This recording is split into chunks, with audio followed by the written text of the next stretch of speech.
Hammaga assalomu alaykum. Qizlarjonlar, qanaqasizlar? Yaxshimisizlar?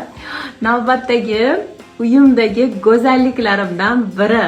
Shunaqa chiroyli oyna zakaz qildim, qizlar. Ko'ringlar buni. Biz ayollar uchun eng kerakli bo'lgan narsa, bir kunda juda ham ko'p marotaba biz oynaga qaraymiz. Shuning uchun men uyimda bo'y baravar shunaqa oynam yo'q edi. Zakaz qildim.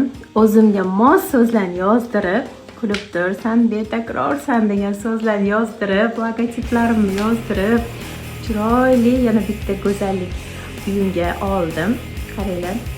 Profillarimni atmetka qilib qo'yaman. Kimga kerak bo'lsa, bemalol profillarga o'tib, xohlagan dizaynini zakaz qilsangiz bo'ladi. Qaranglar qanaqa asalligini. Endi bu yog'iga mana bunaqa ko'ylakchalarni, kiyimlarni obzor qilishimda, o'zimni luklarimni ko'rsatishimda ham eng kerakli narsa bo'ldi menga.